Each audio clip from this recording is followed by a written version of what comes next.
Recoucou le chat, c'est Marie de Ce que tu mates.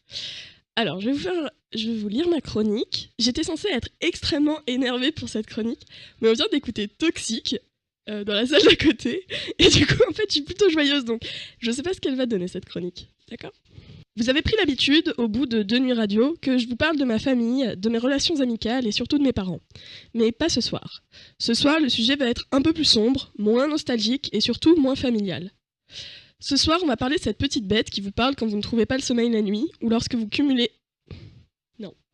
annulez une soirée au dernier moment, ou encore quand vous mentez à ceux que vous aimez. On va parler de la culpabilité. Vous savez, en ce moment, je traverse une période très dure de ma vie. Je suis au chômage depuis bientôt 1 an et je ne trouve pas de travail. Je suis incapable d'écrire ou de faire des vidéos. Je mens à mes parents. Je pleure. Je pense à des choses terribles que je n'évoquerai pas plus avant de peur de trigger quelqu'un ou quelqu'une. Je passe mes journées les yeux dans le vague à attendre je ne sais quoi. J'ai des absences, des trous de mémoire. Bref, je fais une dépression. Mais c'est pas le plus terrible. Le plus dur, le plus frustrant, le plus rageant, c'est cette saleté de culpabilité qui me suit à chaque moment de ces journées d'attente, à chaque instant de ces nuits sans sommeil. Tous les jours, je pense, j'aurais dû faire ça. J'aurais dû faire quelque chose aujourd'hui. Je n'ai rien fait. Je suis nulle. Je suis juste une larve incapable de mouvement. Je ne mérite pas l'attention qu'on me porte. Je n'ai rien fait. Et c'est ça qui me bouffe plus que le manque de sommeil ou les pensées morbides qui traînent dans ma tête.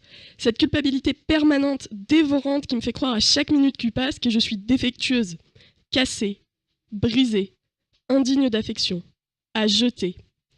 Et j'en ai assez. J'en ai assez de m'en vouloir d'être inactive, assez de m'en vouloir d'être malade. Parce que oui, la dépression est une maladie. Cette culpabilité, elle ne vient pas de nulle part. Elle vient de mon éducation, bien sûr, mais elle a aussi un côté très social. Être malade, c'est mal vu. Être malade psychologiquement, c'est mal vu aussi.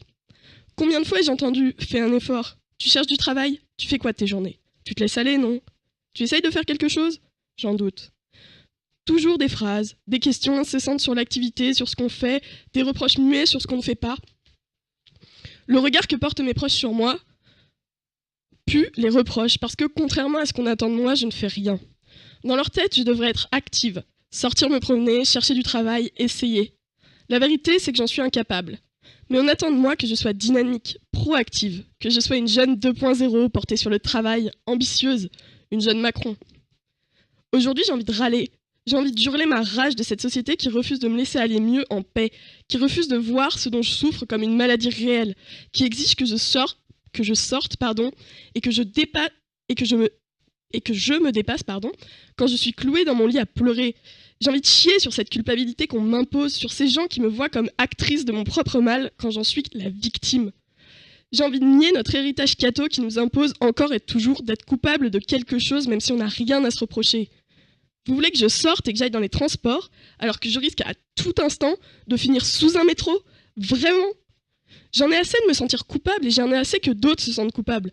Vous n'arrivez pas à vous lever ? C'est pas votre faute. La seule chose que vous avez fait aujourd'hui, c'est la vaisselle. C'est déjà une victoire. Vous n'êtes coupable de rien. Vous êtes déprimé, c'est déjà assez dur. Ne vous en voulez pas d'être malade. Ne vous en voulez pas de ne rien faire. La culpabilité, c'est de la merde. Voilà, j'ai fini. Bon, je suis à nouveau énervée en plus. Je vais aller réécouter Toxique. Ça me fait du bien. Attendez, je regarde les réactions du chat du coup parce que je suis allée assez vite donc j'ai peut-être 2 minutes. Alors, blablabla. Là, on décrit ma vie. Je me sens exactement comme ça. Punaise, ça me parle tellement. Sa voix est tremblante. Oui, toujours quand je m'énerve. J'arrive plus à dormir en ce moment et je me bouffe les lèvres d'anxiété. Le texte, je le mettrai sur mon blog en intégralité. Je vais pas le mettre sur YouTube, je pense, parce que c'est encore un sujet sensible et je peux pas en parler à ma famille, justement parce qu'ils vont avoir ce genre de réaction et que, comme vous pouvez le voir, ça m'agace. J'ai la rage. Mais du coup, je me suis dit que je le mettrais sur mon blog si vous voulez le relire. Voilà. Et tant mieux si ça a parlé à certains et certaines d'entre vous. Et ne vous sentez pas coupable de rien quand vous allez pas bien. C'est pas votre faute. Voilà. Je suis saoulée.